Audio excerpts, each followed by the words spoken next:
Hey there folks, welcome to Module 3 of the Microsoft MD-100 course, which is also known as the Windows Client course. This third module of this course, as you can see, is about post-installation configuration and personalization. The main sections we will be covering in this module are as follows. First, we'll cover a section called Configure and Customize the Windows Start menu. This will be followed by Common Configuration Options, then Advanced Configuration Methods, and then lastly, Managing Drivers and Devices. I would like to point out though that what we see here is simply the main sections in this module, and absolutely not all the topics that will be covered. For a more accurate list of topics covered in this module, please have a peek at the video description down below. I listed most of the topics in the video description with the usual convenient timestamps, if you're looking for something specific in this module, that is.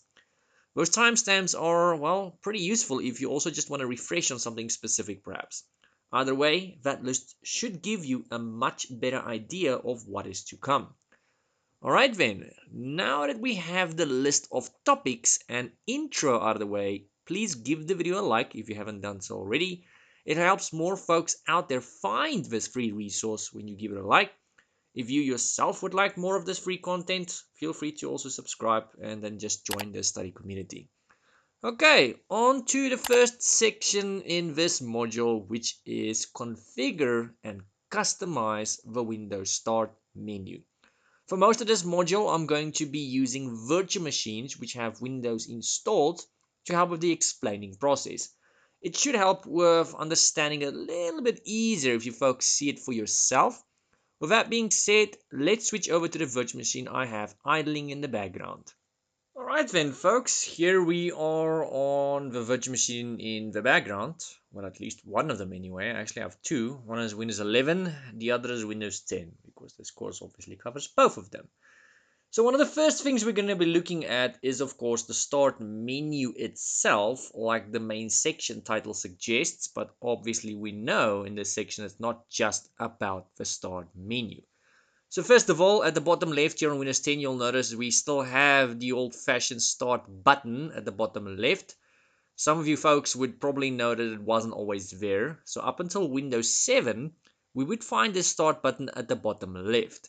And then for the folks that ever had the opportunity to go and play on Windows 8 or 8.1, you would notice this was not necessarily the case. On Windows 8, this start button was missing. And on Windows 8.1, thank goodness they brought it back.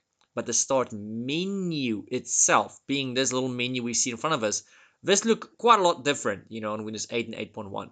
It would fill up the whole screen, which was a bit of a snag. So I'm not saying 8 or 8.1 is bad, but it was more designed for tablets and phones. So that's what they had in mind when they designed that, which is why those tiles, which is what they call them, filled up the whole screen. So if you are using Windows 8 or 8.1 on something like a tablet, then it's actually not too shabby. I myself still personally do not like it at all, but it's not too shabby because then you can very easily tap on a tile and open it. So from that perspective, not too bad. Now, if you look at it now, this start menu looks very much the same as the concept we had up until Windows 7. Most folks obviously liked Windows 7 because, well, it was simple to use, at least when it was on a desktop or a laptop, that is. So if I click on the start menu, this is what we see. These tiles that we have here on the right hand side, you can think of them as quick access tiles. At your discretion, you can go and unpin these and pin something else there. So if I want, I can go and right click on something like this edge, and I can go and say, you know what, I don't want that on my quick access menu. I just want to go and unpin that son of a gun. And there we go, it's missing. Now don't get me wrong, when I unpin something, that does not now suddenly mean that that application, or whatever it was, is uninstalled. I simply removed its tile from this quick access menu. So this is basically the same as me going here to the back and right clicking on an application of some kind, my choice, and pinning that son of a gun to the taskbar. Usually you would see that here on the taskbar at the bottom, so I suppose I could actually drag it here. Let's just see pin to taskbar, and there we go. So that is a shortcut of some kind, an access, a shortcut, a quick access menu, whatever you want to go and call it. Not everybody does that, but if you have any application, game or otherwise that you access quite a lot, quite frequently, you're probably going to be tempted to go and drag that son of a gun to the bottom here, to this little taskbar, or just pin it to your taskbar. So now, if I have a lot of icons on my desktop, I can kind of reduce them. I can actually go and delete this icon on my desktop now, and I can just go click here on my taskbar. It's just to make your life a little bit easier, a little bit more quicker when it comes to accessing stuff you access frequently. Now this start menu here, these tiles basically represent the same thing. Microsoft says this is for you to access things you access frequently quicker. I myself am not too keen on this because, the taskbar is going to be quicker. I'm just going to click on that icon once and the application or game is going to go and open. Now if it's here, I'm going to have to go and click on start first. That's one click. And once you've got a tile here, I'm going to have to click on a tile as well. That's 2 clicks. It's not going to kill me. I mean, honestly not. That's still going to be relatively quick. So maybe if my taskbar starts filling up, then I'll start using this stuff here. But anything you access frequently, if you would like to make use of this, you can go and scroll, search for it here. You find even Edge is still there. So Edge that I removed earlier. And when you find whatever you want in this quick access menu, simply just right click on it, say pin to start, and there we go, folks. Pin to start. As easy as that. You can drag this any place you want. So these are tiles, by the way. Microsoft calls these tiles. I can drag them in any order I want. I can resize these little weasels. So if I right click on one of these buggers, it looks something like that. So if I right click on it, it looks something like that. I can go make it small, medium, wide, large. So let's make it smaller just for curiosity's sake. And you see how small that gets now. If I right click on that thing again, resize, let's make it wide. Check that out. Pretty wide. So it's really your choice how you want to customize this. Let's just check out the large one as well. That's really large. So large is about 4 times the size of a normal medium one, I would say. Yeah, it's about the size of 4 medium tiles. Now, speaking of tiles, you also get something called a live tile. A live tile is usually, in most cases, something that's connected to the internet, and by looking at the thumbnail being the picture, of course, by looking at the thumbnail, it actually gives you some sort of information already before you actually click on that thumbnail. An example of this would be if I scroll down here, you'd find here is one that shows me the weather. This is an example of a live tile. It shows me the weather the moment it shows me Washington, because this is a virtual machine running in the cloud, and it's currently running in Washington, D.C. in the United States. I myself am not in America, in case anyone is wondering, besides the point. So wherever you might be at that point in time, my weather tile, if that's the one we're talking about, will show me the current weather there. Now, if I would like to know more about that, I'm obviously going to go and click on that son of a gun, and it's going to go and open that application, giving me way more detail in way more days, maybe perhaps. So maybe it's going to show me for the whole week. Maybe it's going to show me, the rain forecast, snow forecast, sunny forecast, whatever you want to know.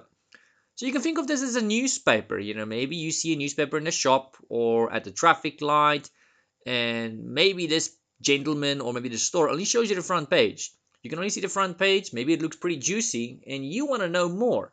And if you want to know more, you're going to have to probably buy that newspaper. So you can think of this as the front page on a newspaper or a magazine.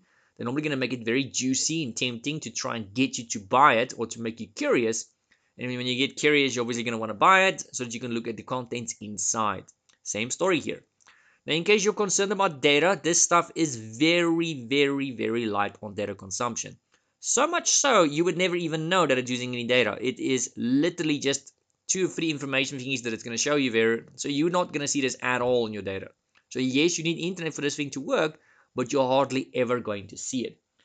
So yes, obviously we spoke of the start menu itself now in this section. But the start menu section, as I've said earlier, is not just about the start menu. You also get something called the Action Center. So the Action Center, you can first of all access this by hovering your mouse cursor here at the bottom right. Please note I'm still on Windows 10. So the moment it says no new notifications. So some people just call this the notification section. We're not talking about those notifications there.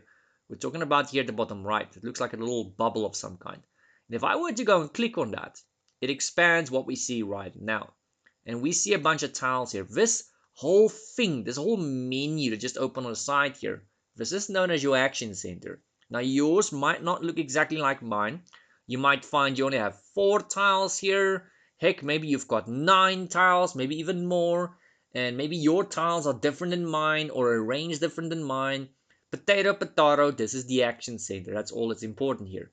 You can go and choose which tiles you want here. Now, sometimes you just outright will not find certain tiles depending on what device you're on. Are you on a laptop, desktop? Are you on a virtual machine or a physical machine? Does that machine have, for example, wireless capability or not? Those are things that's going to influence what tiles you see here. So, for example, I'm currently using a virtual machine. And with that being said, I do not see a tile here that allows me to go and turn my Wi-Fi on or off.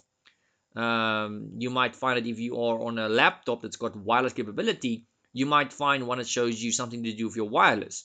Obviously, I'm not on a laptop right now. This is a virtual machine, so I see nothing to do with wireless. So, yeah. Now, if you'd like to go and choose how and where you get these tiles, you can go here to the top right hand side. It says Manage Notifications. Bearing in mind, this might change by the time you are going to go and do this. Microsoft is constantly changing the Windows 10 and Windows 11 operating systems with their updates. So every 3 or 6 months, they have these huge updates that come through. And these updates obviously do not just go and give you security updates, critical updates, and system updates. They quite often go and change cosmetics about your machine. They'll add features, remove features, and just change the overall look and feel of your Windows 10 or Windows 11. So just because my button is at the top right hand side here does not mean yours will be there by the time you watch this video. But it should be somewhere around here. Otherwise, you can just go here to your settings app, something we'll still get into in just a second, and you should be able to find it somewhere in there.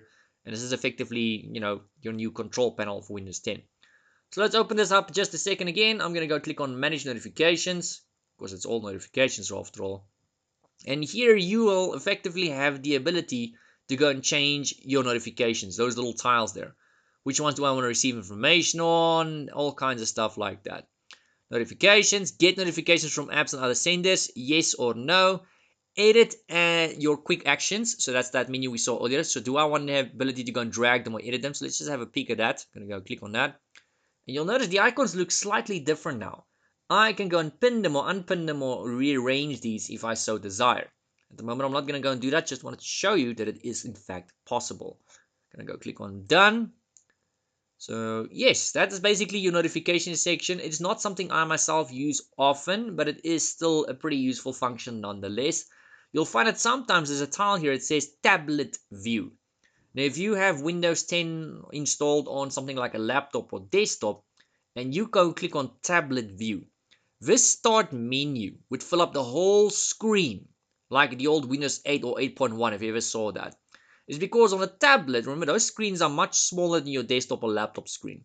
And on a tablet, for you to go and try and click on these icons, it might be pretty difficult. That's going to be a mission impossible kind of task. So wouldn't it be nice if this is going to be much bigger and fill up the whole screen on a tablet? It would.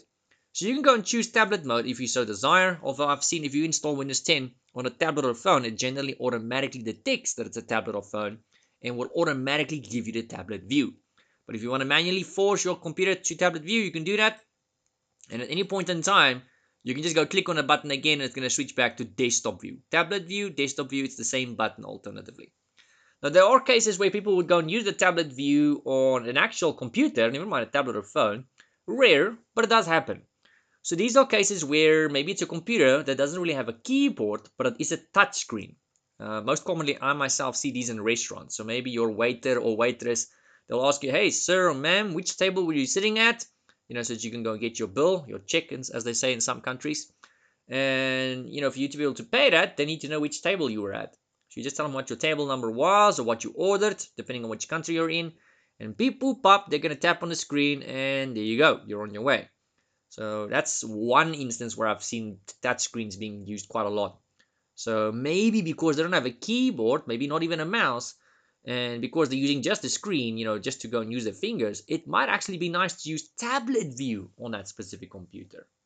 Alright folks, so we've covered the start menu with its tiles, its live tiles, and of course the action center. So all that's left in this specific section, it is a relatively quick section, is Cortana.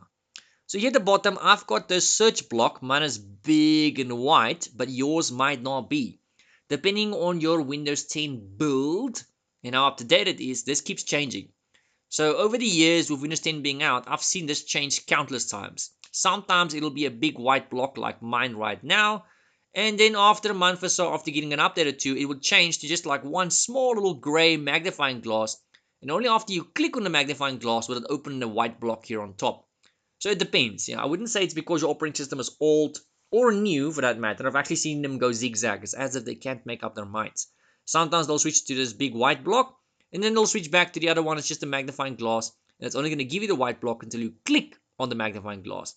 And then it'll switch back to the white block. So they can't seem to make up their minds sometimes. Either way, Cortana is the search engine. It's not just any search engine like in the past. Cortana is kind of like, what can I compare this to? Google Assistant. So if anyone is using an Android phone, you would probably know about the Google Assistant. You would find on your homepage on your phone, there's like a little Google search engine bar. And it says Google Assistant in it. It'll just say, hey Google or okay Google. And if you go and configure it, you can talk to your phone and say, hey Google or okay Google, and it will do things for you, your phone. You can tell your phone to turn on music. You can tell your phone to make a phone call. You can tell your phone to run a search for you or to direct you to a certain location, using Google Maps, of course. It's like an assistant. Something you guys would probably be very familiar with is the old Siri. I haven't really heard about Siri, come to think of it, but Siri is something you can talk to. I think another one you can talk to, which is not popular in a lot of countries, is Alexa. So if you guys are familiar with Siri, Alexa, Google Assistant, it's very much the same as those platforms. So Cortana allows you to search things on your computer and online. You can either type into it or you can talk to it. Now they know the average machine these days has a mic, so all phones, tablets, and laptops have mics built into them, and quite a lot of desktop PCs as well. So assuming your Windows 10 machine is connected to the internet, I can go and type in something in here and I can go and say weather in, let's say, I don't know, Washington. Let's just see if it's going to give me. Oh, it actually did give it to me. My bad. I should not have pressed enter. My bad. I'm human. Let's just say again, weather in Washington. It starts popping up there. There we go. So you can see I did not even finish my typing there. I didn't even finish typing in Washington. I didn't even press enter. And it shows me the weather in Washington right now without me pressing enter, without me opening a browser page. Very convenient.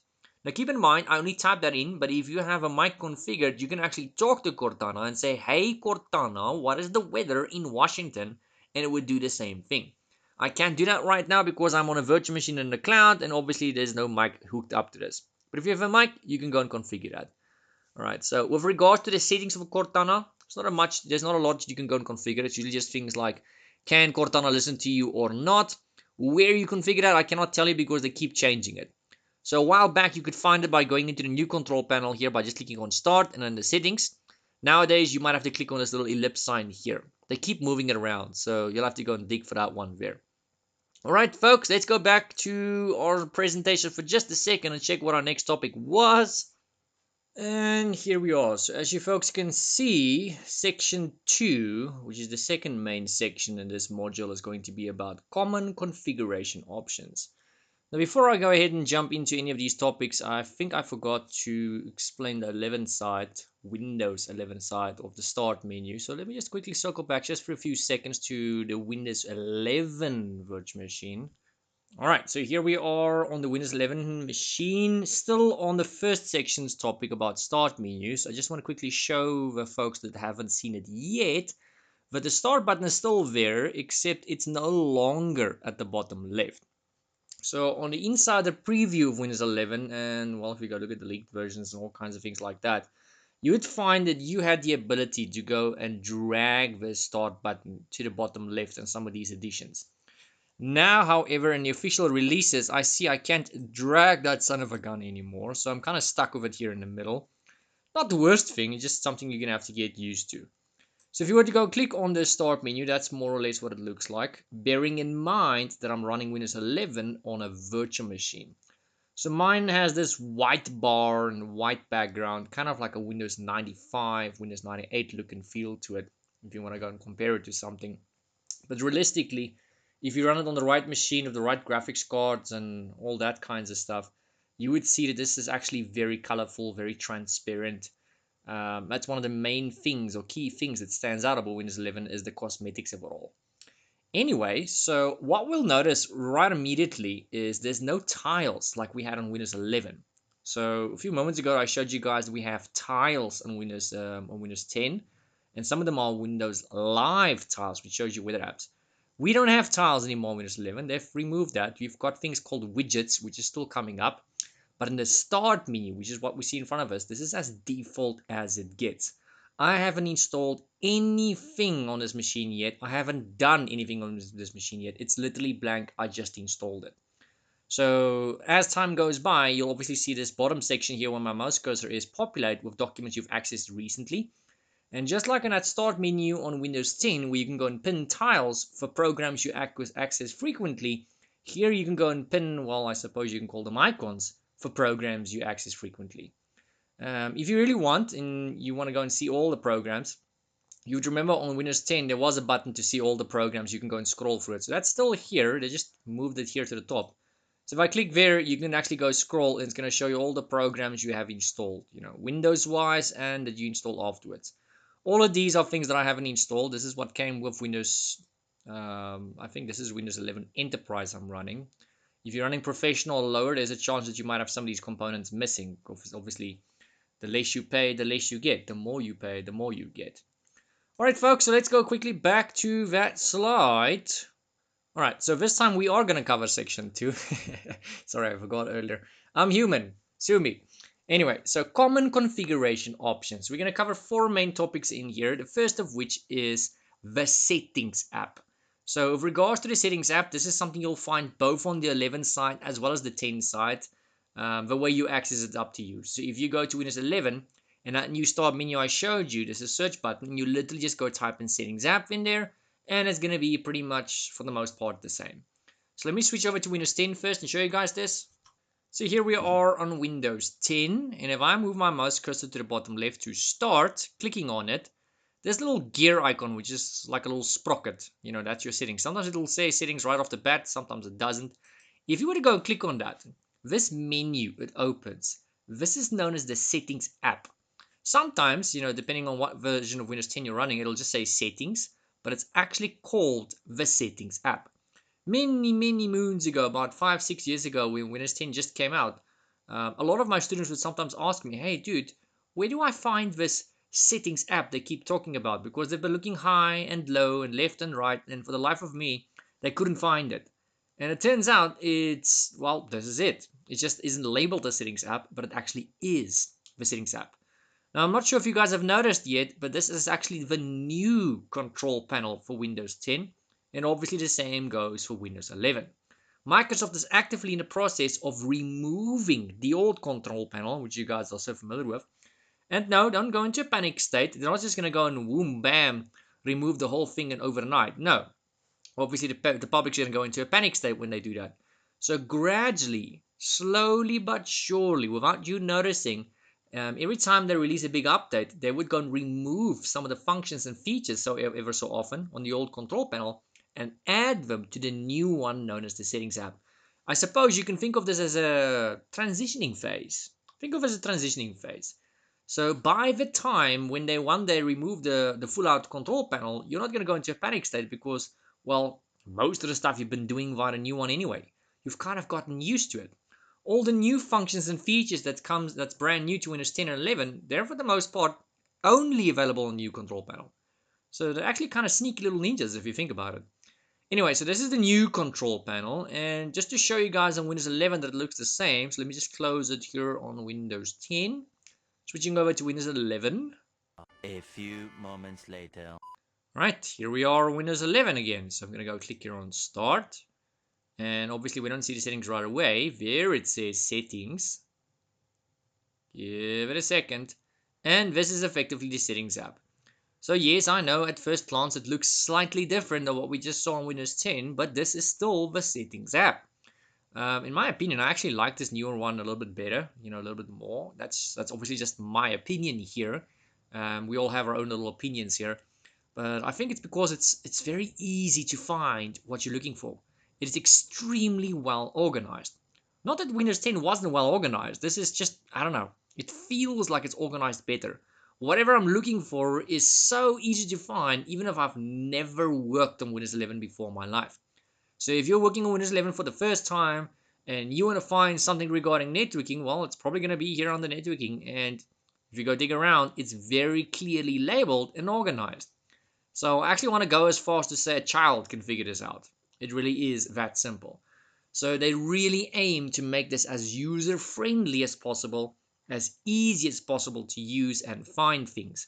Why? Because if it's not easy, nobody's going to use it. If it's nobody's going to use it, nobody's going to buy it, which means Microsoft doesn't make money.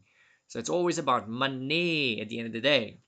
So yeah, money makes the world go around, doesn't it? Anyway, so let's quickly go back to the presentation looking at the second subtopic in this second main section. Alright, so previously the first subsection in the second main section, wow, that's a mouthful, was of course settings app, which we just covered. The second one is of course control panel. Now, honestly, I don't think I'm going to be able to tell you guys anything here that you don't know already, but let's give it a shot. So I'm going to switch over first of all to Windows 10. So here we are back on Windows 10, and right off the bat, I'm going to start things off by typing in control panel. Didn't even finish typing it, and you can already see it popping up. Good old trusty control panel. And I mean, even I myself, still like using this. The only real difference you'll see right away on Windows 10 and Windows 11 is cosmetically. They've basically given it a bit of an overhaul.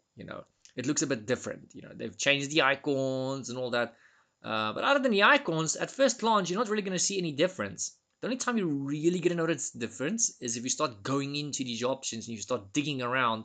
Then you'll notice that, hang on a cotton picking minute, this operating system has more functionality than the last one. But for the most part, you're not going to notice. So that is effectively control panel. So you can still find the good old things that you would used to find in there, bearing in mind these are just the main sections in control panel. So I wouldn't say it's badly organized, but you're going to have to go and dig for what you're looking for sometimes. So if I want to go click here on system security, you're probably going to find things like firewall in there. Yet it says nothing about firewall here. It just shows you some of the most common things that you're most likely to go and look for. But if I want firewall, you're going to have to make the assumption yourself. You know what? Firewall sounds like security. So it's probably going to be under security. And if I click on that, well, look at that. There we go. Defender.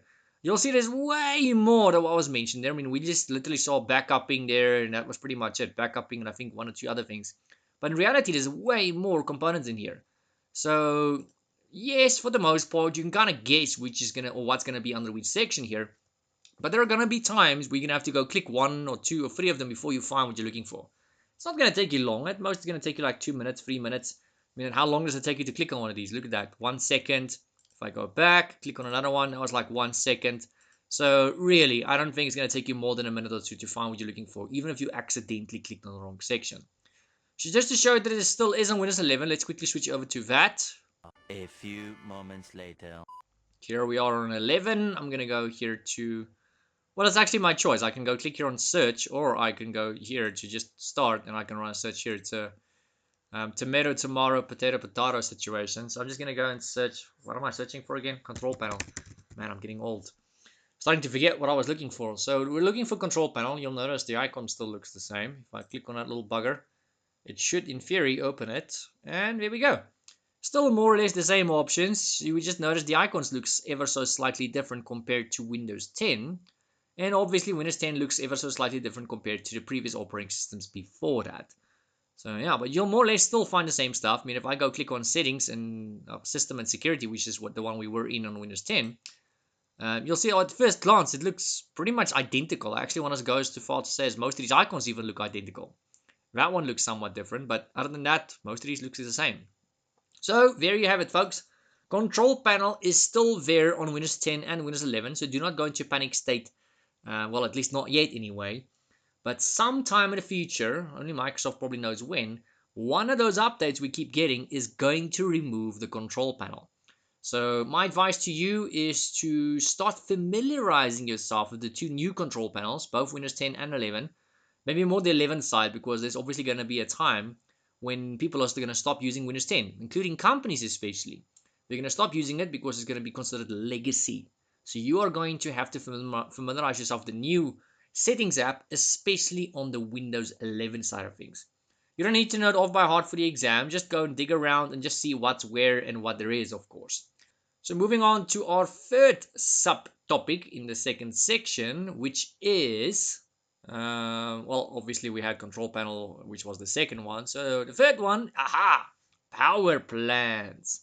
So power plans, this is pretty much the same on both Windows 10 and 11, so it doesn't really matter where I show you. So I'm going to show you guys this on the 10 side of things.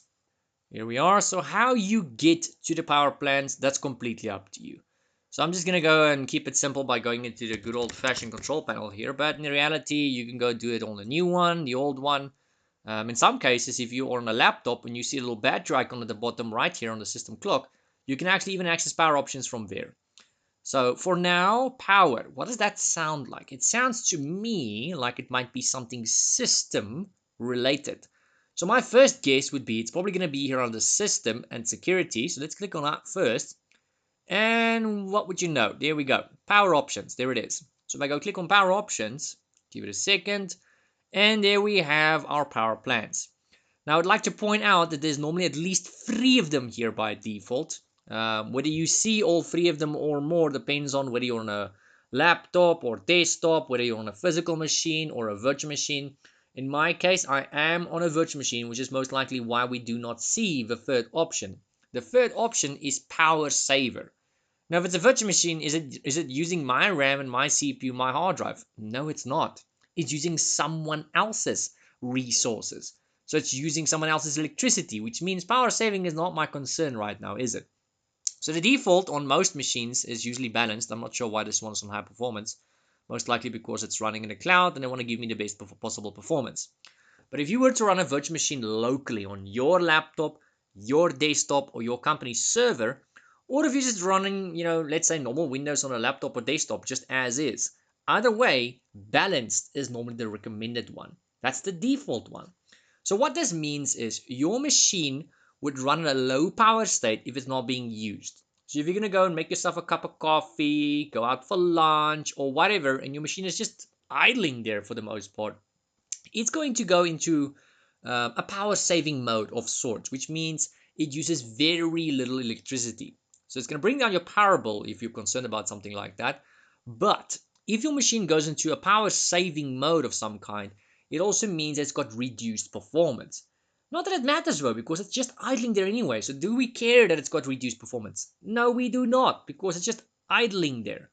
And when your machine needs more performance, more power, it'll automatically give it to your machine. So if I start opening applications or games or whatever that needs more performance, that means I need more power. Power means performance, but it also happens to mean heat, something for a different day. So power means performance, and it's going to give it to me when I need it. It's going to look at your behavior. If you were to go click on this option here, which is usually what I personally run my machines on, is high performance. Your machine, come what will run on high performance constantly, permanently, whether you're sitting there or not, whether it's idling or not, it doesn't matter. It's always going to run on high performance. So the benefits is you're never going to have a slow machine. Well, at least depending on your resources, of course. The downside is if you are a person concerned about the power bill, yeah, you might not be too happy of the results you're going to find on your power bill at the end of the month, depending on how often you pay your bill. Now, the third option, which we do not see here, sorry, I don't have it right now, but it's normally here at the bottom, it says power saver. So what that means is the exact opposite of the high performance. It's going to leave your machine in a very low power state, whether you're using it or not. Generally, you only find this option on laptops in most cases. It's rare that I'll find this on a desktop PC. I do see it, don't get me wrong, but it's usually something that's more common on a laptop. So laptops obviously have a battery, and should you find yourself in a situation where you're not plugged into an electrical outlet, where you're running from battery power, you're probably going to want to conserve that battery as much as possible. Make it last as long as possible. So if you're running on a balanced power plan, for argument's sake, it might last you about an hour, maybe an hour and a half. If you're running on high performance, it might last you about 15 to 20 minutes. Yes, that's a real thing in most cases. And if you're running on power saver, you might get 2 to 4 hours, depending on your laptop, how much other stuff you're running in the background, how bright your screen is, how new your battery is. There's obviously variables that influences this.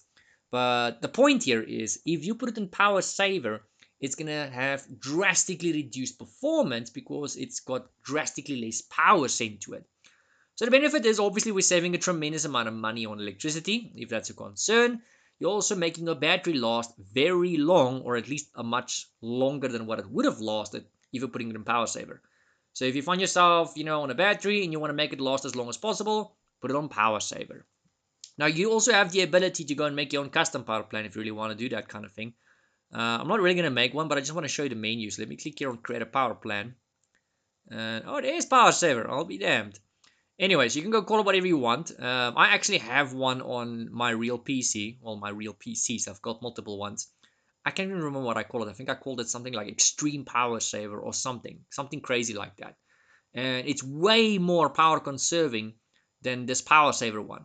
So it turns my screen, a lot dimmer. The brightness is a way dimmer than this power saver one, and it turns way more stuff off in the background that's not needed, in my opinion. So it's more efficient than the Windows power saver one. So Microsoft doesn't want to give you that extreme by default, because what if you need those services? So if you happen to know exactly what you need and what you don't need, you can go and create your own custom power plan here. So I'm going to leave it on that for now. Let me just pretend to make one. I'm just going to say next. And right off the bat, it tells me, okay, let's start at the screen. How often do you want the screen to turn off and on? So if I go and click on 10 minutes and I go click on create, at some point, it's going to allow you to go and change more things about this plan. Change plan settings and advanced power settings. And here you can go and change way more options. Doesn't look like much, but trust me, once you start going into some of these things, the amount of things you can go and configure is just insane. Anyway, folks, so that is pretty much it for the third subtopic in the second category. Oof, I really need to keep track on where I am in this module. There's so much, and since I can't see the module, I'm kind of thumb sucking it and trying to remember where I need to be. So that leaves us with our fourth subtopic and our last subtopic in the second section of this module, which is display options. The display options, for the most part, once again, is very much the same for Windows 10 and 11. So if you can do one, you should be able to do the other one. So let me show you guys this on the Windows 10 side of things. So if you are here on the Windows 10, you are just going to go right click on the desktop. Pretty much the same story of Windows 11. Display settings. Going to go click on that bugger. And whether you've got access to everything depends on whether you're using a trial of Windows, an evaluation version of Windows, or potentially an unactivated version of Windows, or in some cases if you're running an illegal version of Windows. That's a no-no. Don't do that. So if you've got a fully activated full version of Windows 10, you should have control over this, assuming you're running the more expensive versions. I've seen sometimes the cheaper versions doesn't give you all these goodies and toys to go and play with. So I'm going to go here to display. I think I might already be on it. Yep. And normally here, you'd have the ability to go and change your display resolution and display orientation. Keeping in mind, I'm doing this on a virtual machine, which is why we cannot see that. You'll also find that normally here, when you go to display, you can go and see how many screens you've got. Other options you can go and play with are sometimes personalize. Not really the one I want to show you guys right now. But it also allows you to go and change, a few things graphics-wise in your computer to a certain extent. Assuming, of course, it's not a trial, not an evaluation version, and that has been inactivated Windows. Anyway, I closed that thing. Sorry, guys. So if I go back here, if you have more than one display on your machine, let's say 2 computer monitors or more, or you've got a computer monitor and a TV screen or whatever, the point is you've got 2 displays or more plugged into your machine. You would normally find them listed here, one of a 1 and the other one's got a number 2 in the screen. And if it's like that, it's probably because you are an option something called extended desktop, which basically means you're able to extend your desktop over 2 or more screens. So if you extend your desktop, each screen will have a number in it. So if you've got 2 screens, one will have a number 1 in it, one will have a number 2 in it, and you can drag the screens to left or right in which order you want them. So you can actually move your mouse cursor between your screens. This obviously can go to 3 screens or even more if you're really crazy like that. There is a second option you can go and choose. Instead of choosing extend my desktop, you can go click on an option that says duplicate my desktop. So if you've got 2 screens or more, you'd see the exact same thing being displayed on all of your screens. This is pretty common, if people are using a projector of some kind in a meeting, and maybe whatever you're seeing on your screen, you want the folks that's watching the projector to see the exact same thing as what you're seeing right now. So in that sense, it might be pretty useful, but there's quite a lot of cases I know of where people will still go use an extended desktop even with projectors. Because maybe you want to show the people a slideshow of some kind of projector, and you do not want those people to see what's going on your real machine in the background, your main desktop for the most part. Anyway, guys, so here you can go and change the resolution. You can go and extend your desktop, duplicate your desktop. You can see how many screens you've got, amongst many other things that you can go and configure here. So that is effectively your display. And no, we are not covering these ones, at least not yet anyway. That's going to be later in this module and later in other modules. So remember, there's like 13 modules in this course, all of which have got many subcategories. So somewhere along the line, we're going to be covering some of this stuff. Today, we're covering display, at least right now at this exact given moment. So that covers the second main section of this module. Let's have a look at what the third main section was.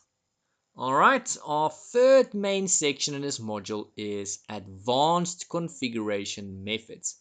And our first subtopic in this section is, of course, activating Windows Client.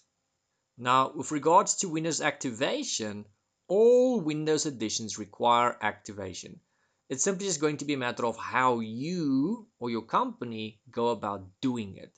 There are many ways you can go about it, and Microsoft has really gone out of their way to give folks flexibility with this. Activation basically confirms the status of a Windows product and ensures the product key has not been compromised.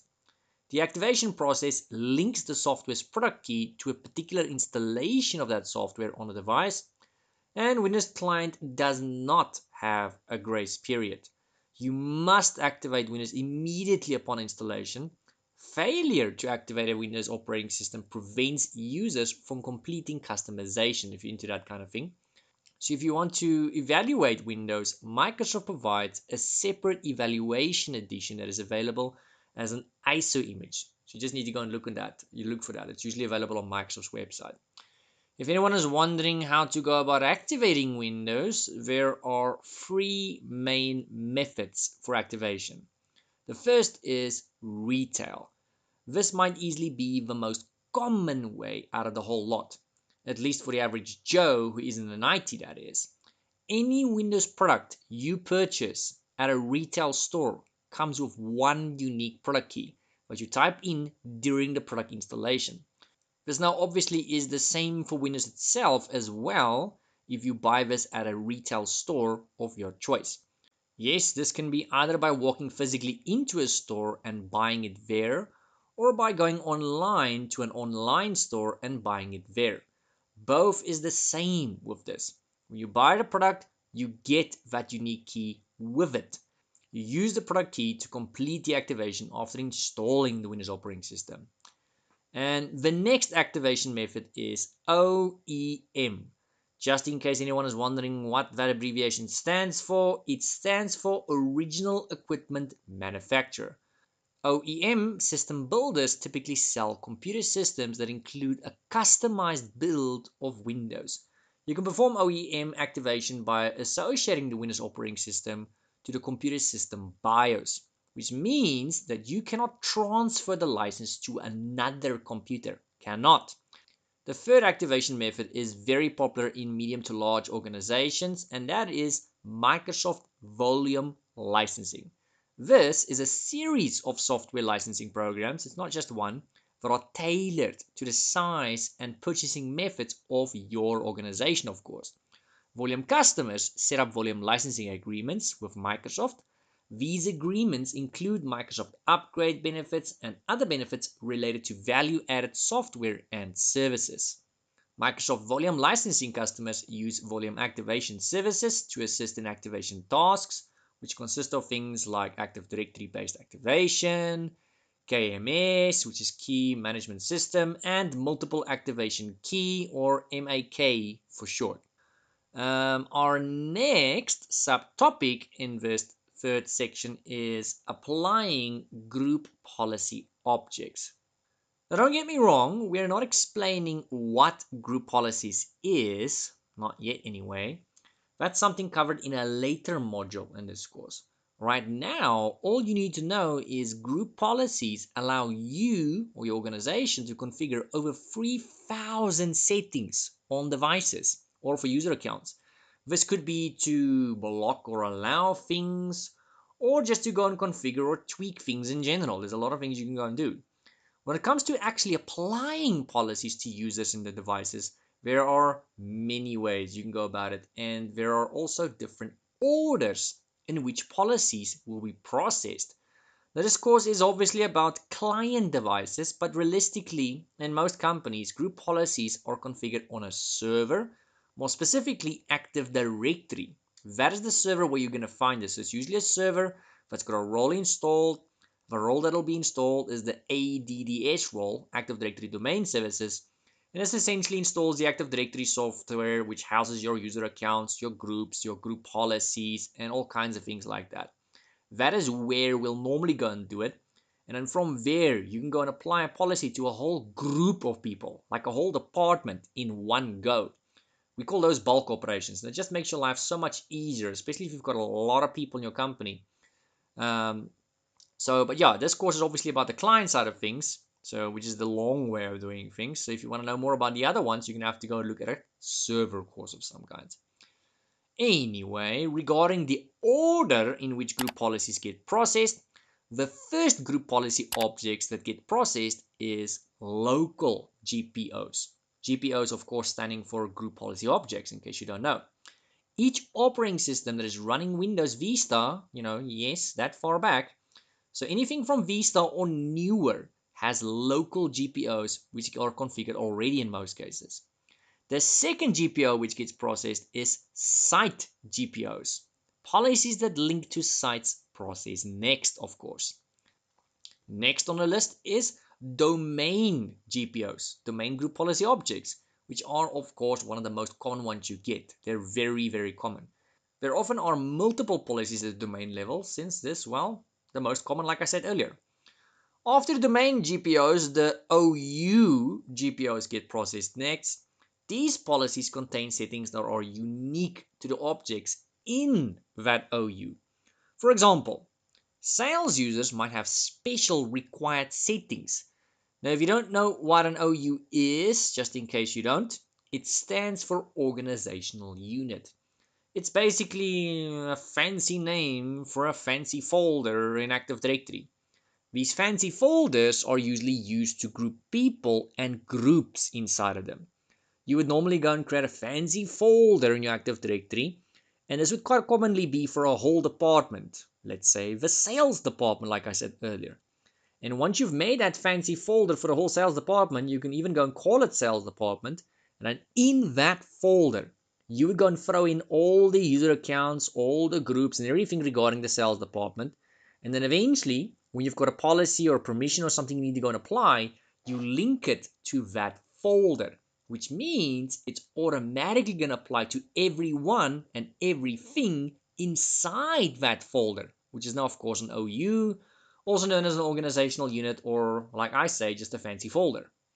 Now, next up and lastly, we have child OUs. So we already know OU's organizational unit.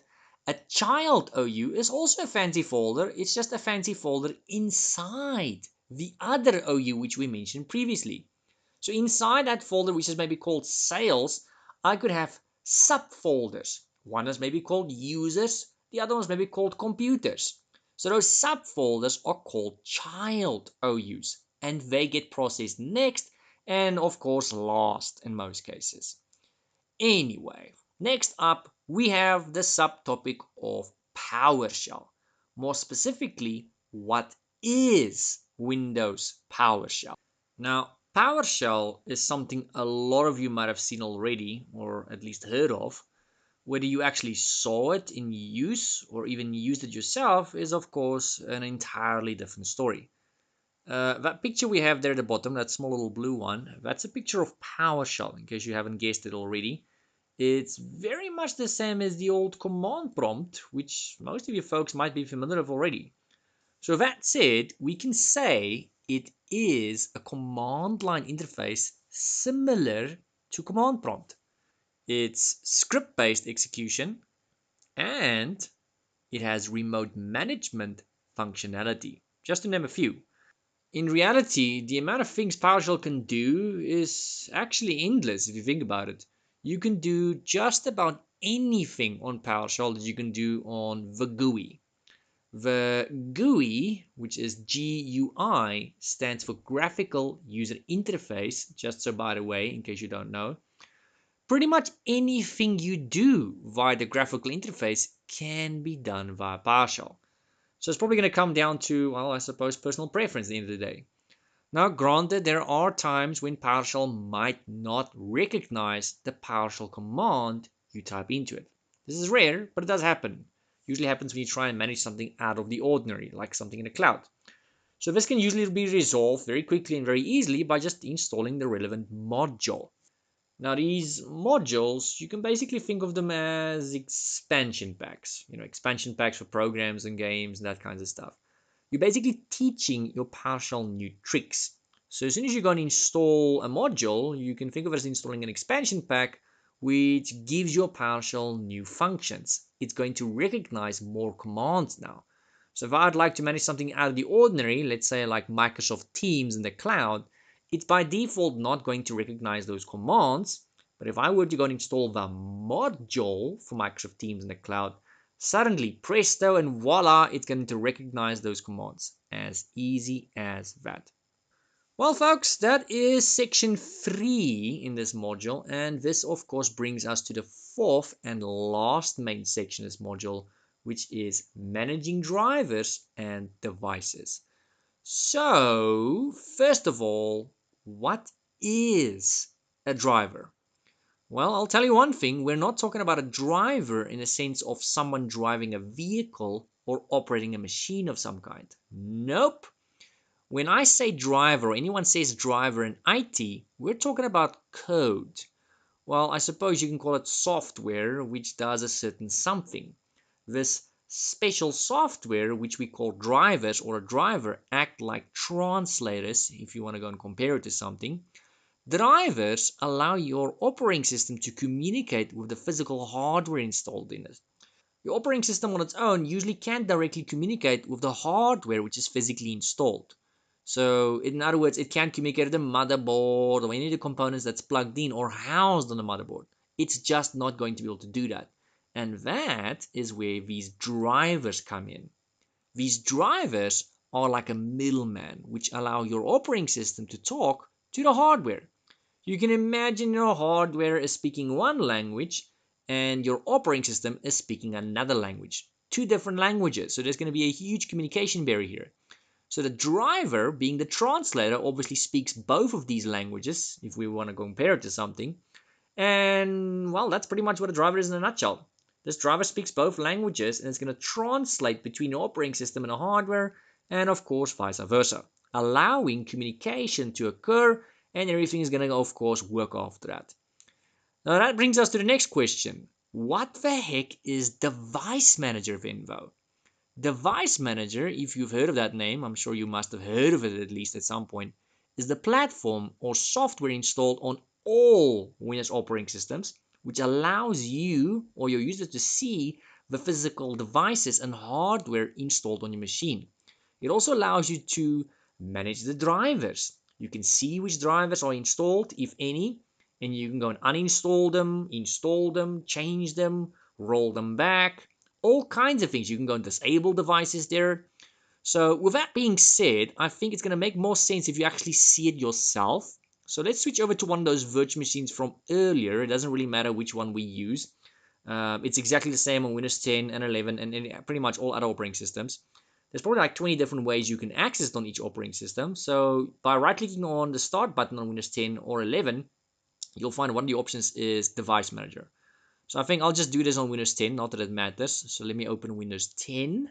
Alright folks, here we are back on a Windows 10 machine. So like I said, it doesn't matter which operating system we use for this, it's all the same.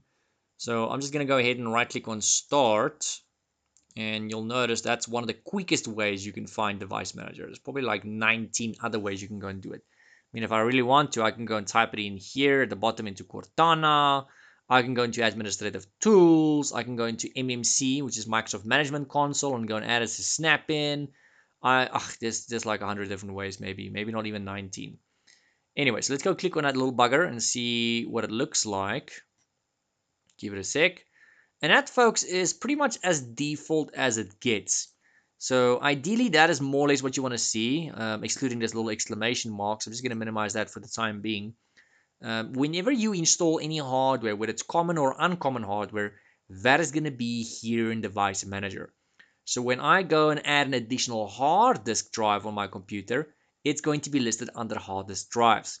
If I go and add myself a printer or a scanner, you can see I don't have a printer or a scanner queue or category yet.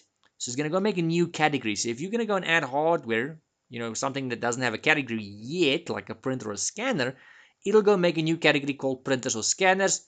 And of course, if you expand that, it's going to show you all your printers and scanners that's currently installed on this machine. So on the disk drives, if I were to expand that, it's going to show me all my hard drives. At the moment, it just shows virtual disks because it's a virtual machine. But if this was a physical machine, you would see your hard drive or hard drives if you've got more than one. So if I go and install additional one, that's not something new. It's just a new hard drive, but I already have an existing hard drive. So it's not going to go make a new category. It's just going to throw it under an existing category, which is, of course, hard drives. If you want to go and add a graphics card, but you already have one, and you're not going to remove the old one, you're just going to add an additional one, it's, of course, just going to throw it under the existing category there. Now, ideally, this is what we want to see. We want to see no exclamation marks. If you see a yellow exclamation mark like we did earlier, I'm going to expand that here. That is very often a question in your Microsoft exam.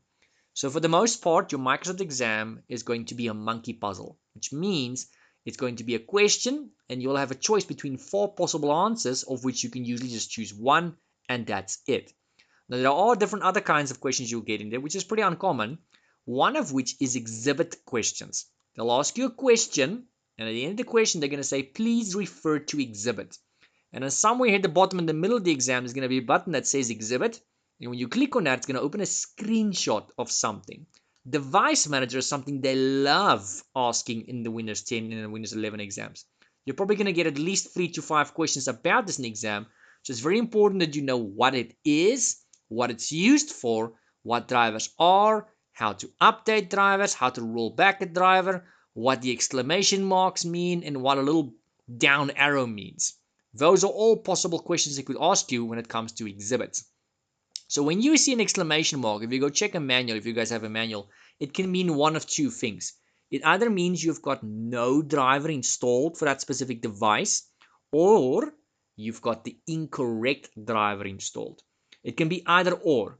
And in the exam, they will never give you both of those choices because both of them are equally correct. If they give you both, how are you going to know which one to go and choose? That would be unfair, wouldn't it? So they're going to give you one of the two. I can't tell you which one because they reserve the right to change this at a moment's notice. But as long as you know, it can either be an incorrect driver or no driver. Now, statistically, they don't tell you what the odds are of you getting the one or the other. So usually, when it's an exclamation mark in real life, I want to go as far as to say is that 95 to 99% of the time, it means no driver installed. Very rarely, only like 1 or 4% of the time, will it be incorrect driver. Usually when you install the wrong driver or when the user installs the wrong driver, your computer or your server will assume it's the correct driver. And the only way you're going to know it's the wrong driver in most cases is when that device misbehaves or just doesn't work at all. Let's say it's something simple like a printer.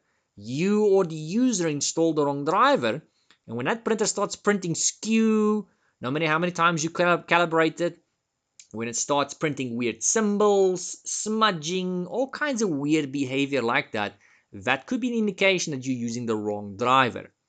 So usually it's up to you as the IT team to figure out that, you know what, I think this might be the wrong driver. And then to go and replace it or just to go and remove it altogether. So the only times I've seen an exclamation mark for wrong driver is if you take a hard drive out of a laptop, desktop, or server, which has got Windows installed, and you physically transplant that hard drive into a different physical computer. Usually when you start up, yes, it will still start up. Your Windows is then going to see, oh, hang on a moment, my motherboard has just changed. My CPU, my RAM, my network card, and everything else has just changed. But yet I see I still have the same old drivers, no new drivers. Therefore, I assume I've got the wrong drivers. That's the only time I've ever seen these exclamation marks pop up for the incorrect driver. Because your computer then sees, hang on, I've changed hardware, but yet I've still got the old-fashioned drivers, therefore, obviously, the wrong drivers. Other than that, your PC will usually just show you this if you've got no driver installed. Now, with regards to installing a driver, how the cheese do we do that? I'm going to go and use the example of a graphics card because realistically, that's the most common one you're going to go and do. Now, first of all, you'll notice most of these drivers are installed, whether it's a virtual machine or not. And that's a nice benefit because this has been happening ever since Vista, or Vista, however you want to go and pronounce that, was released in the end of 2008, beginning of 2009. I still remember a time when I was using XP up until towards 2008 where we had to go and install almost all drivers manually after installing the operating system. It was a nightmare. I'm just going to leave it at that. And when I played with Vista for the first time, I couldn't believe my eyes when I saw the drivers for most devices was installed automatically. Not always all, just most. So if you find that something's drivers not installed, it could be because that device is too new and your operating system doesn't recognize it. Or maybe it's just too weird and out of the ordinary. It's some weird device, maybe like a microscope, something very out of the ordinary that the average Joe doesn't have. In those instances, you might have to resort to using the disk, if you still have that. Most devices don't come with disks these days. Or you'll have to go to that specific manufacturer's website and download it from there. Anyway, so if you have the driver on hand, let's say you already downloaded it, it's probably going to be for something like a graphics card. You right-click on the device in question, update driver. This is at least the techie way to go and do it. Now you could go and say search automatically online. I wouldn't recommend it. This almost never ever works. So in 15 or 20 years of IT, I've only seen this go through like once or twice. Every time Microsoft releases a new version of Windows, they say, we are going to fix this. Still not fixed, Microsoft. So it doesn't mean they don't have the drivers. It seems like there's a linking issue between this and where the drivers are stored. So I don't recommend using that. You're probably going to go and download it manually and then say browse my computer. Where it is, I don't know. It's probably going to be in your downloads folder unless you saved it somewhere else. You browse to where it is, you choose it, you click next, next, next, and presto, it should be done. Easy peasy.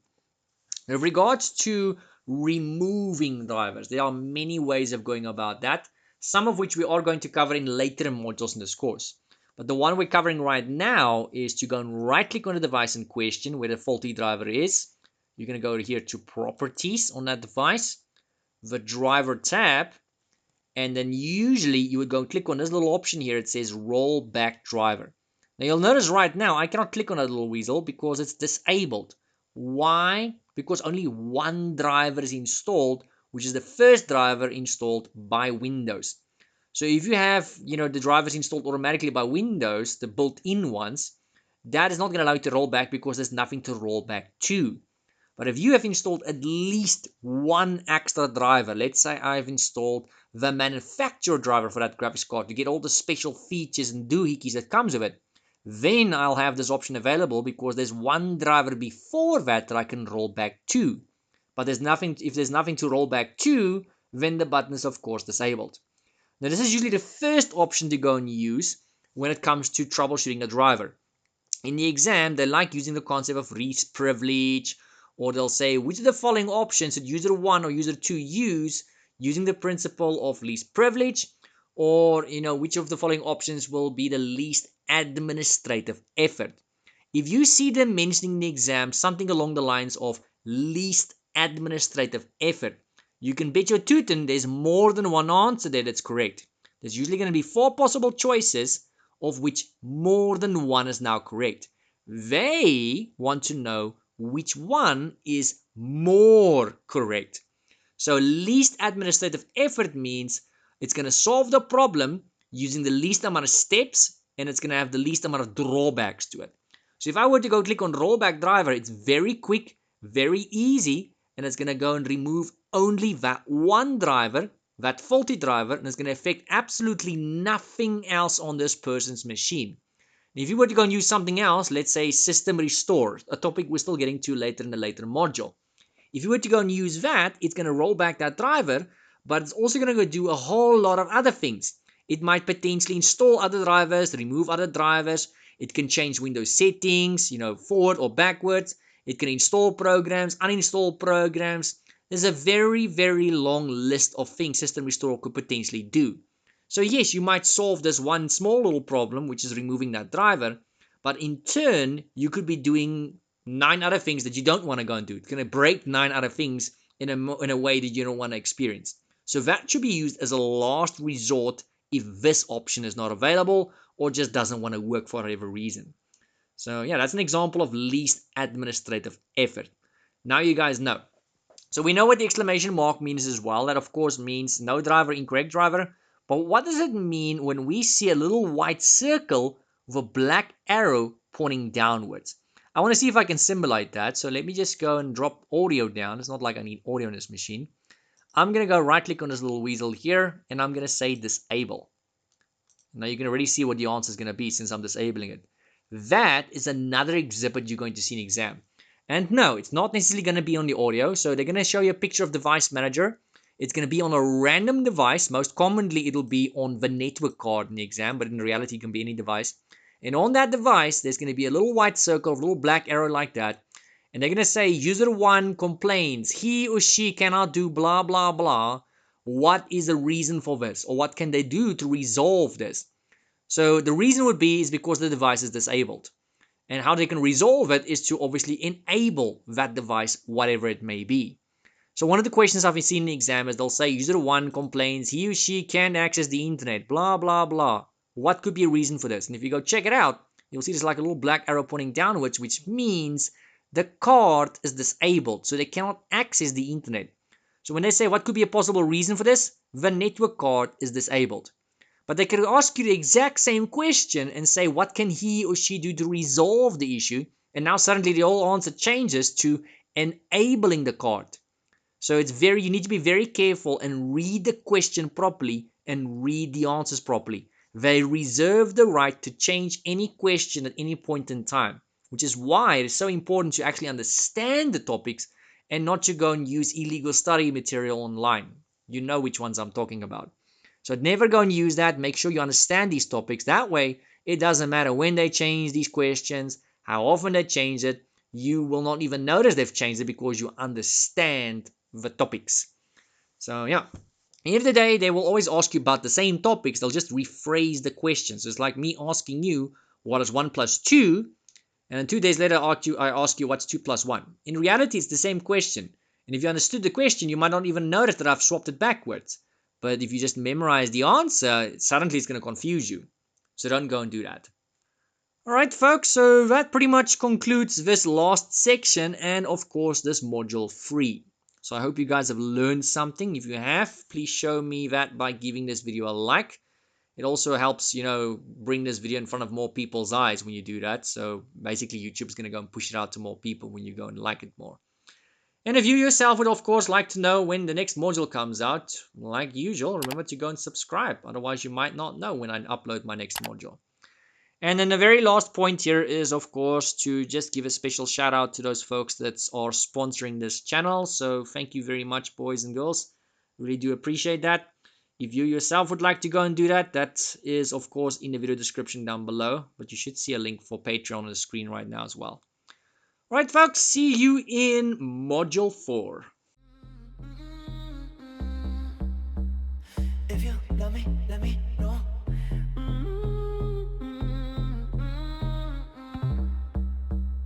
If you don't, then let me.